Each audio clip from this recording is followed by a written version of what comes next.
ഓം അമൃതേശ്വര്യൈ നമ. പരിശോധനയിൽ ക്യാൻസർ ആണെന്ന് കേട്ടപ്പോൾ ആ ഭക്തത ഭയന്നുപോയി. പിന്നീട് അമ്മയുടെ ഭക്തന്മാർ ആശ്വാസം നൽകി. ചികിത്സ ആരംഭിച്ചു. അമ്മയുടെ അനുഗ്രഹത്താൽ അമ്മയുടെ മക്കൾ ധൈര്യം പകർന്നു. ഇടതടവില്ലാതെ സഹകരണമുണ്ടായിരുന്നു. രോഗം ശമിച്ചു. ദർശിക്കാനെത്തി അമ്മയുടെ മക്കൾ ചെയ്ത സേവനത്തെക്കുറിച്ച് പറഞ്ഞപ്പോൾ അമ്മ അരുളി, മക്കളെ, ഈശ്വരന് നമ്മുടേതല്ലാതെ വേറെ കയ്യും കാലും കണ്ണും ശരീരവും ഒന്നുമില്ല. നമ്മിലുള്ള ആശക്തി ഈശ്വരൻ തന്നെയാണ്. ഈശ്വരൻ തന്നെയാണ് എല്ലാം ചെയ്തു തന്നത്. നമഃശിവായ.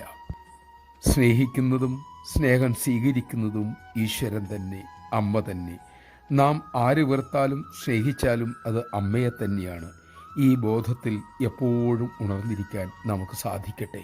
അതിനായി അമ്മ നമ്മിൽ കൃപ ചൊരിയട്ടെ.